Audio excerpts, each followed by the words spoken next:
Phase 3. Something checked us, not with a jolt, but with a gentle yielding and a slight rubbing sound. From where I sat in the stern of the dinghy, keeping a little way on and steering with a muffled oar, I could see practically nothing in the darkness, but it did not feel as if we'd hit the bank. "What is it?" I whispered.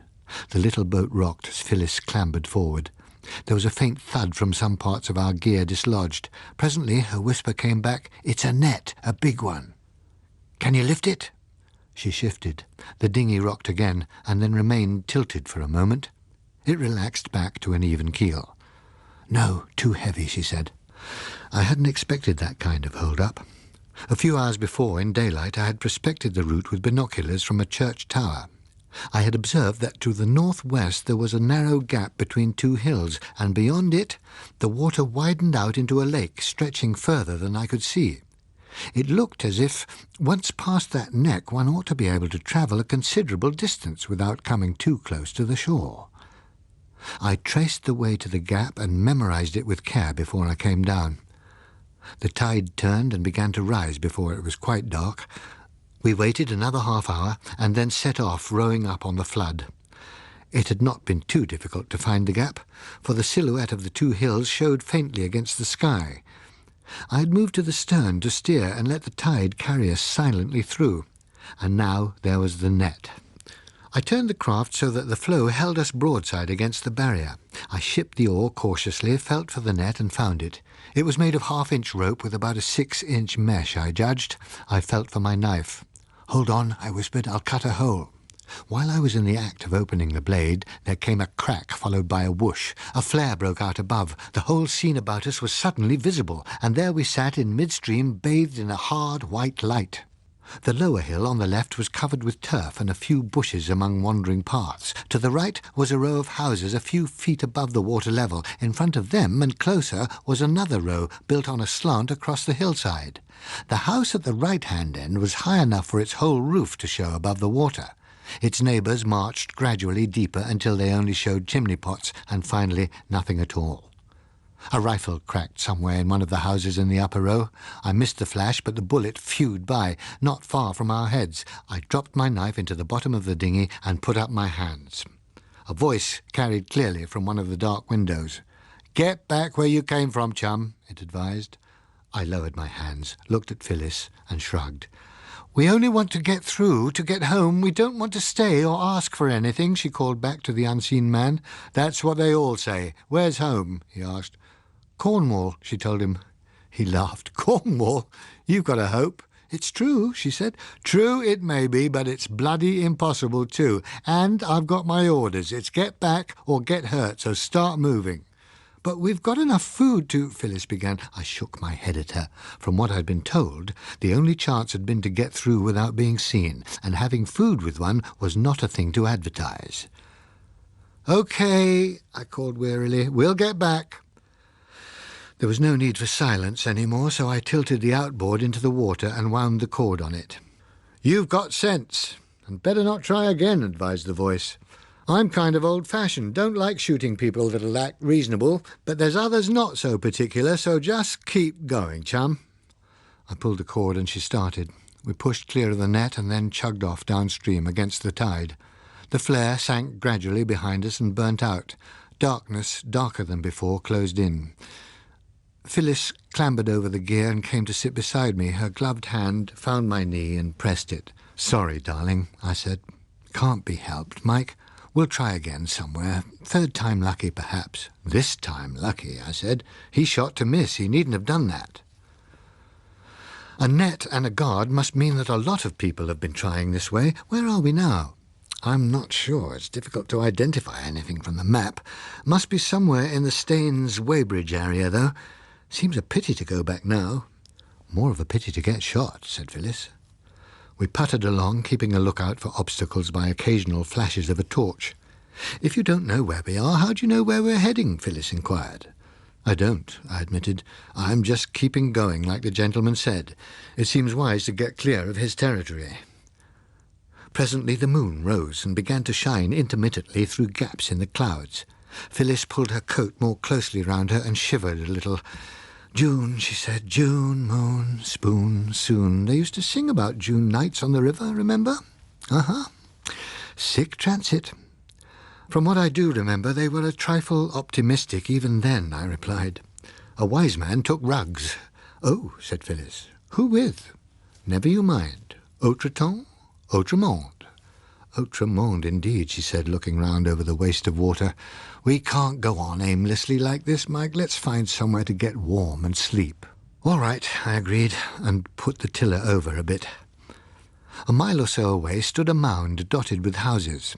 One could not tell whether it was an island or not, but between it and us more houses submerged to different degrees protruded from the water. We selected a solid-looking white one, late Georgian, judging from the visible upper stories, and steered towards it. The wood of the window frame was too swollen to slide, so we had to push in the window with an oar before we could get inside. The torch showed a bedroom, very tasteful once, but now with a tide mark halfway up the walls. I squelched across the carpet and got the door open with a little difficulty. Outside, on the landing, the water was within a few inches of the top of the stairs. The floor above us was all right, though. Quite comfortably furnished, too. "This'll do," Phyllis decided. She lit a couple of candles and started to rearrange things in the room she had chosen. I went down again and pulled our rolls of bedding and the other necessaries out of the dinghy and made sure it was fastened securely with enough slack for the tide. When I got the stuff up, Phyllis had already shed her coat and, looking businesslike in a kind of windbreaker suit, was lugging comfortable chairs in from the other room. I got busy knocking away the stair rail and breaking up the banisters for a fire. The curtains were only cotton, so we covered them with blankets. It was not very likely that anyone would come to investigate a light, but if he did, and found the dinghy unguarded, he would certainly make off with it. Then we were able to settle down to stoking the fire and enjoying the growing warmth of the room.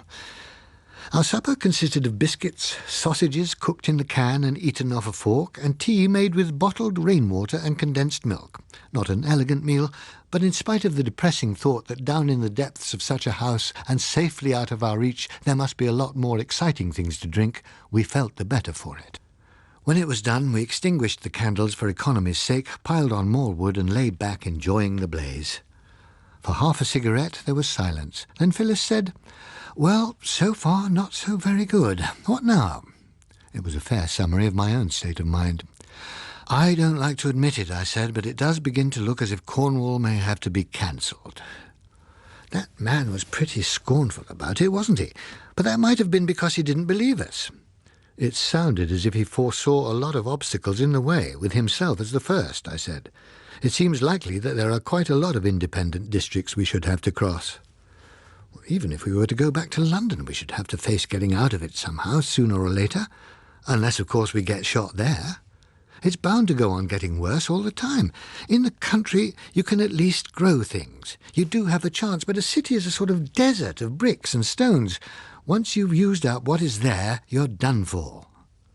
I considered Rose Cottage. There was some soil of a kind, though it was not a region I should have chosen for attempting to live off the land, but it was clear that no one was going to welcome us onto good, lush land if there was any left.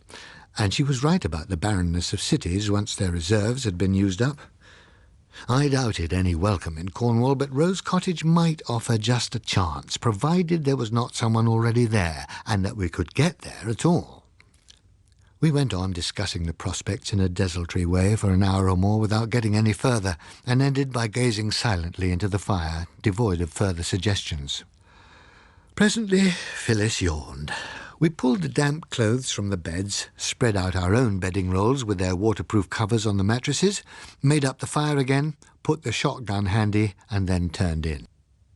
Technically, I suppose it was the morrow that brought us the new idea, though I have an abiding feeling that a morrow does not properly begin until breakfast time, and this idea turned up at about 1 in the morning. It arrived with a bump that woke me. I sat up with the sound of the thud still in my ears, thoroughly awakened and alert. The room was almost dark, for the fire had sunk to a few ashes. There came another but lesser thump on the wall outside, and then the sound of something scraping along it. I snatched up the shotgun, jumped out of bed, and whipped the blanket and curtain aside from the nearest window. There was plenty of flotsam, sheds, chicken houses, furniture, logs, all kind of smaller stuff that could have made the bump. On the other hand, it might have been made by somebody who had spotted the dinghy, and the loss of that would be disastrous. I looked out. The moon was sinking now, but still bright. The dinghy still rode safely just below. The scraping came again along the other wall. I scrambled back and found the torch on the table between the beds. "What's the matter?" inquired Phyllis's voice, but I was in too much of a hurry to answer. Gun in one hand and torch in the other, I ran to the next room. One of its windows faced north. I dropped the torch, raised the sash, and looked out over the levelled shotgun. Just below there was a boat, a small cabin boat, nudging along the wall, and I was gazing down at the figure of a woman lying in her well. It was scarcely more than a glimpse, for at that moment the boat scraped to the corner of the house. The current swung her out and took her away. I caught up the torch. "What is it?" Phyllis demanded as I pelted past the bedroom door. "Boat," I called back as I ran down the stairs. The water on the next floor was waist-deep now and icy, but I was in too much of a hurry to pay it a lot of attention. With the risen level, it was difficult to get aboard the dinghy without upsetting her, but I managed it. Then, of course, the outboard had to go sulky. Not until the fourth or fifth attempt did it fire. By that time I had lost sight of the drifting motorboat, but I turned into the current and chased after her. It was only by chance that I did not miss her altogether and go charging on uselessly downstream. The current had carried her straight into a submerged spinney, and I had just a glimpse of her in the tangle of branches as I passed. Like any other boat nowadays, she'd been painted not for show but for discretion, and it was a near thing. When I got aboard her, I flashed the light in through the open doors of the little cabin. There was no one in there.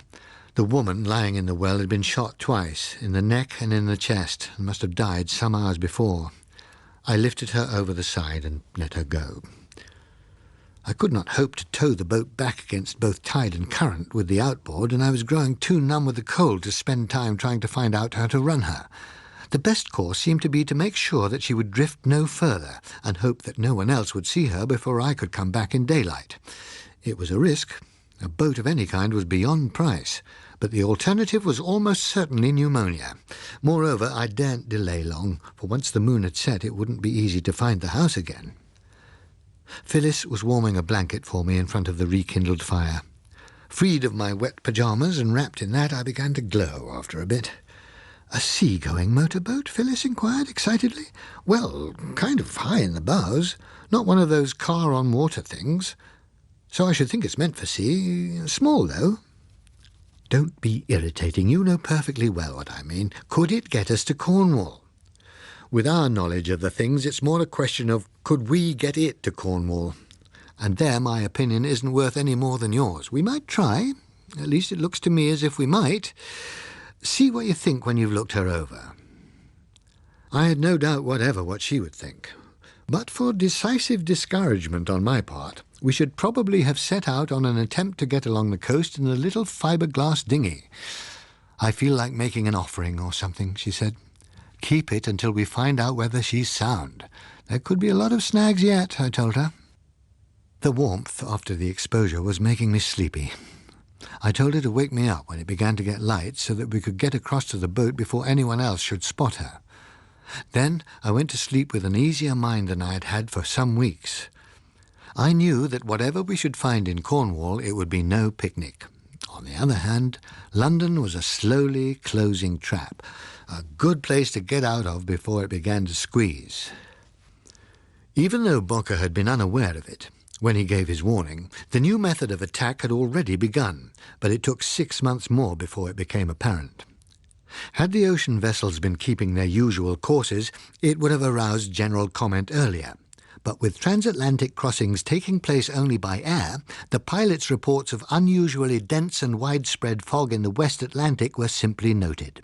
With the increased range of aircraft, too, Gander had declined in importance, so that its frequently fog-bound state caused little inconvenience. Checking the reports of that time in the light of later knowledge, I discovered that there were reports about the same time of unusually widespread fogs in the northwestern Pacific, too. Conditions were bad off the northern Japanese island of Hokkaido and said to be still worse off the Kuriles further north. But since it was now some time since ships had dared to cross the deeps in those parts, information was scanty, and few were interested. Nor did the abnormally foggy conditions on the South American coast northward from Montevideo attract public attention. The chilly mistiness of the summer in England was indeed frequently remarked, though more with resignation than surprise. Fog, in fact, was scarcely noticed by the wider world consciousness until the Russians mentioned it. A note from Moscow proclaimed the existence of an area of dense fog having its centre on the meridian 130 degrees east of Greenwich, at or about the 85th parallel. Soviet scientists, after research, had declared that nothing of the kind was on previous record, nor was it possible to see how the known conditions in those parts could generate such a state, let alone maintain it virtually unchanged for 3 months after its existence had first been observed.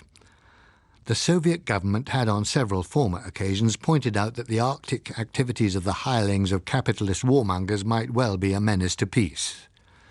The territorial rights of the USSR in that area of the Arctic, lying between the meridians 32 degrees east and 168 degrees west of Greenwich, were recognized by international law.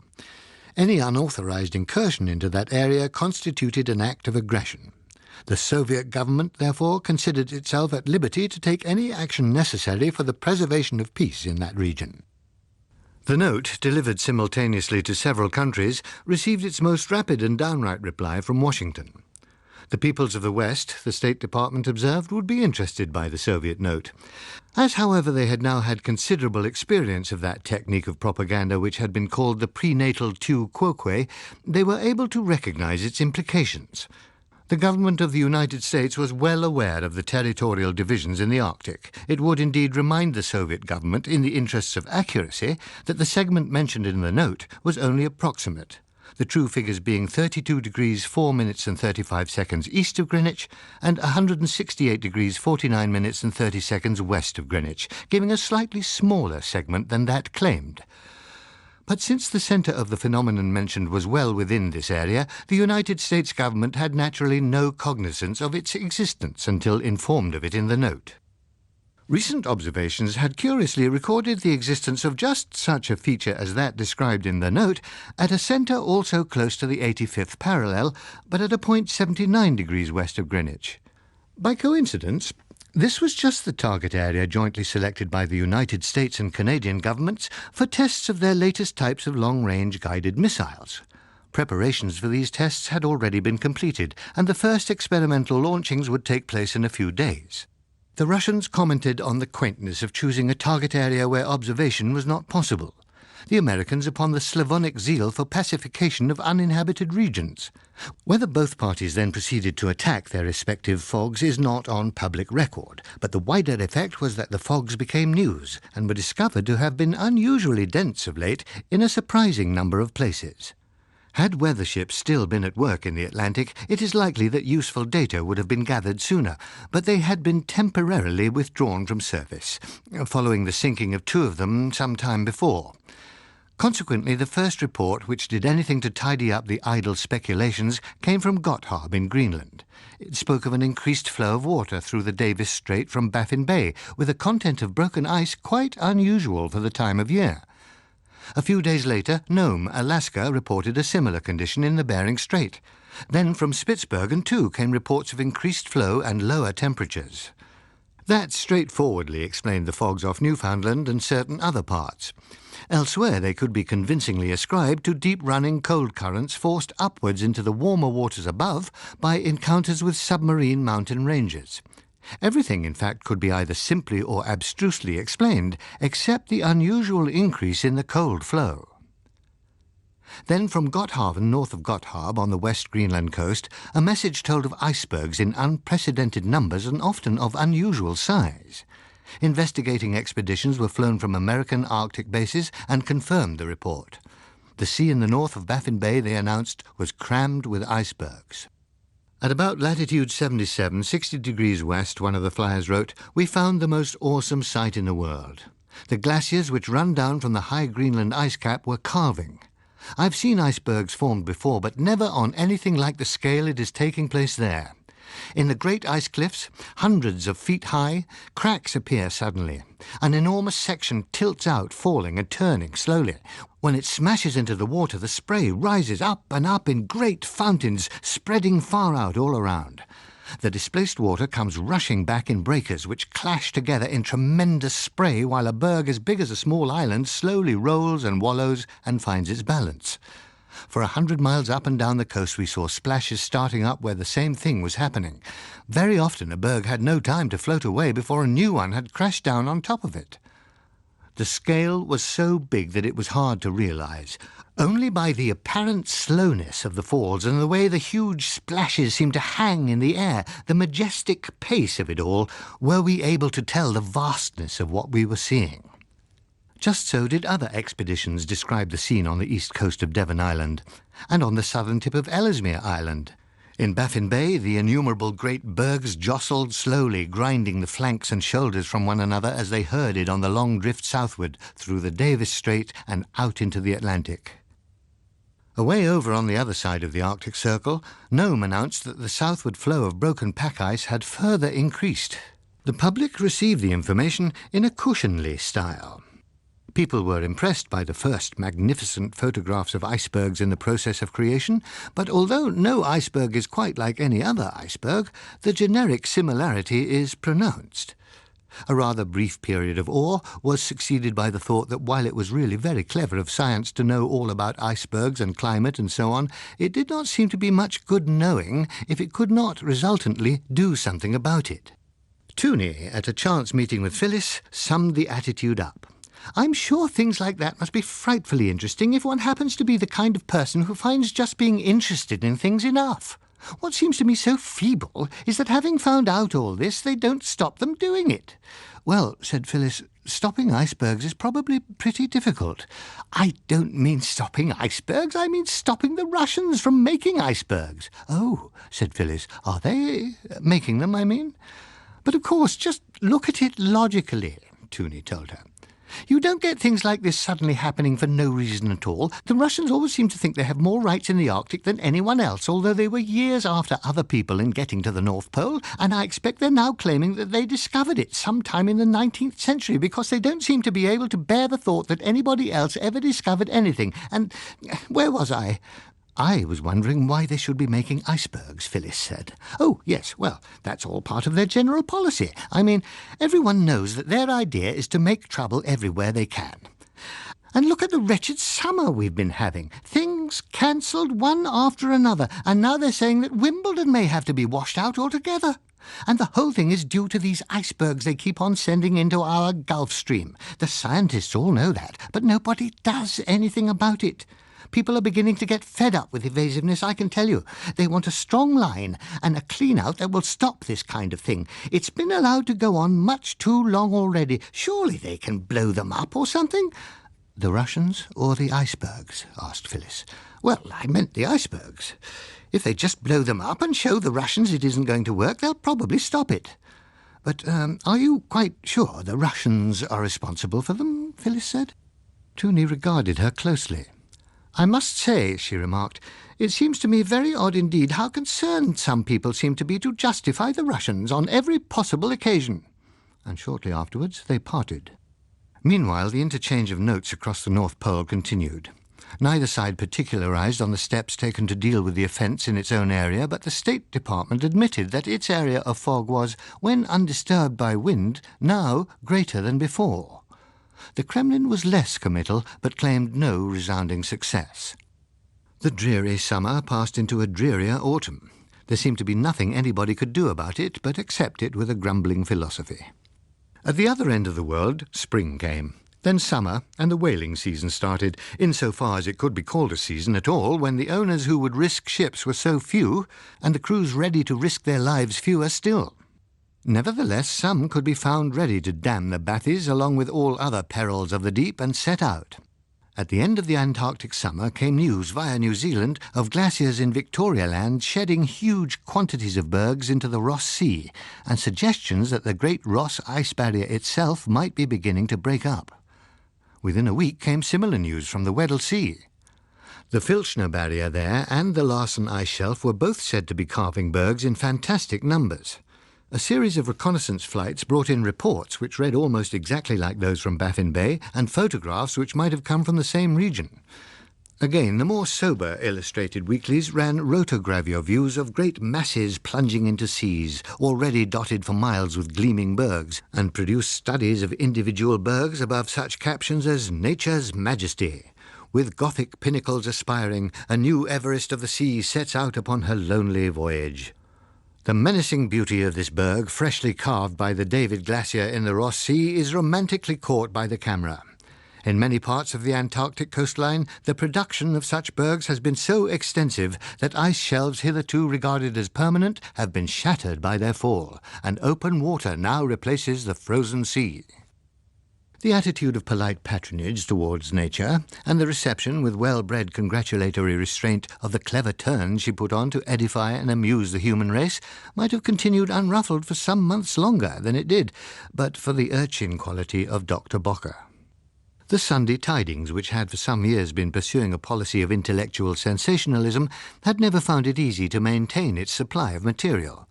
The stuff of mere emotional sensationalism, as used by its cheaper and less dignified contemporaries, lay thickly all around, easily malleable into shapes attractive to the constant human passions. Intellectual sensationalism, however, was a much more tricky business. In addition to avoiding the suggestion of sensationalism for sensationalism's sake, it required knowledge, research, careful timing, and, if possible, some literary ability. Inevitably, therefore, its policy was subject to lamentable gaps, during which it could find nothing topical on its chosen level to disclose. It must, one fancies, have been a counsel of desperation over a prolonged hiatus of the kind which induced it to open its columns to Bocker.